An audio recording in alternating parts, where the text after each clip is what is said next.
दोस्तों, जब लोहे से बना सामान नमी वाली हवा में ऑक्सीजन से केमिकल रिएक्शन करता है तो लोहे पर एक भूरे रंग की परत आयरन ऑक्साइड जम जाती है।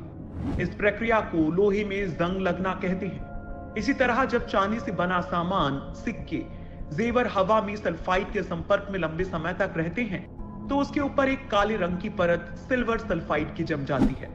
इस प्रक्रिया को चांदी पर दाग लगना कहते हैं। लोहे में जंग लगने के पीछे की वजह है पानी और हवा। ऐसा केवल पृथ्वी पर ही नहीं होता है, मंगल की सतह पर भी बहुत सी मात्रा में जंग मौजूद है।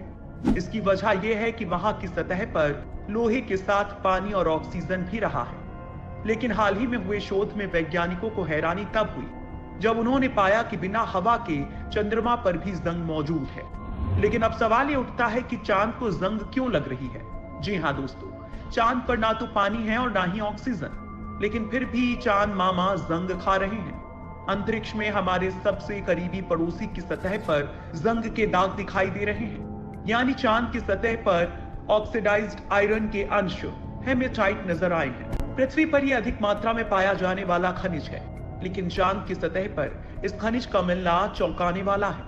लोहे की ऑक्सीडेशन यानी जंग लगने के लिए हवा और पानी यानी नमी दोनों का होना जरूरी है, जबकि चांद पर हवा ना के बराबर है और तरल अवस्था में पानी भी नहीं है। चांद पर वैज्ञानिकों को वाटर आइस यानी बर्फ की मौजूदगी तो मिली है, लेकिन सिर्फ इससे सतह पर हेमेटाइट का बनना संभव नहीं है।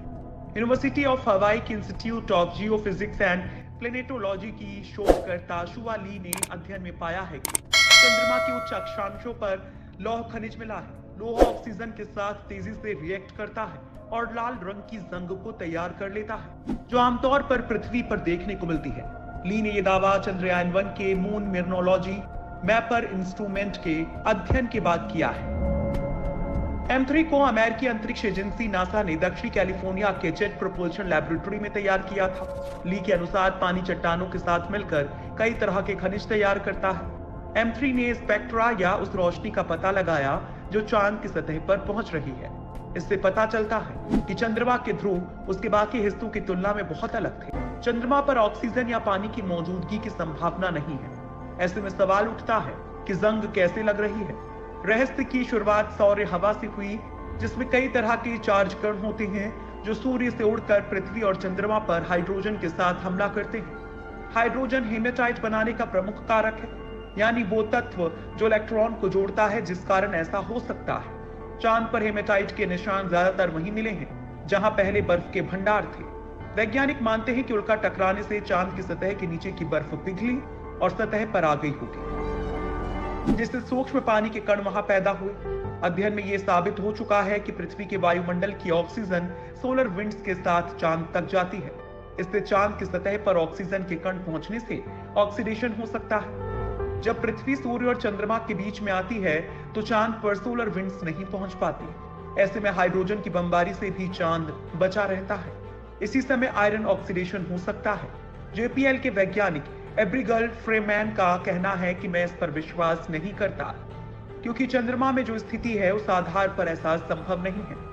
चंद्रमा पर जब पानी की मौजूदगी का पता चला तब से लोग कयास लगा रहे हैं कि वहां खनिज के अलग अलग प्रकार हों जो पानी और चट्टानों से रिएक्ट कर रहा हो। वैज्ञानिकों का कहना है कि इस बात पर मंथन की जरूरत है कि आखिर चंद्रमा पर ही ऐसा क्यों हो रहा है। शोधकर्ताओं ने दावा किया है कि चंद्रमा पर जंग लग रहा है और इसके लिए पृथ्वी जिम्मेदार हो सकती है।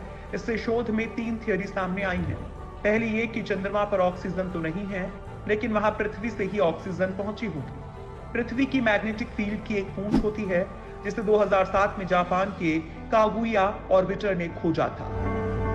इस पूंछ पर पृथ्वी की ऑक्सीजन सवारी कर लेती है और लंबाई की वजह से इस पूंछ के जरिए वो चंद्रमा तक पहुंच गई होगी। इसके अलावा चंद्रमा पृथ्वी से दूर जा रहा है तो एक समय ये इतने पास रहे होंगे कि पृथ्वी से चंद्रमा तक ऑक्सीजन पहुंच जाती होगी। वहीं पृथ्वी की मैग्नेटिक फील्ड की पूंछ हाइड्रोजन को भी चंद्रमा तक पहुंचाने से कुछ समय के लिए जरूर रोकती होगी। इस दौरान हीमेटाइट का निर्माण हुआ होगा। इसके बाद पानी भी एक थ्योरी का अहम हिस्सा है। चंद्रमा पर पानी ठोस बर्फ के रूप में है।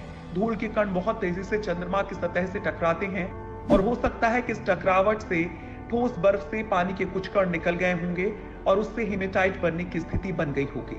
अब कारण चाहे जो भी हो, लेकिन चांद पर जंग का मिलना चिंता का विषय है।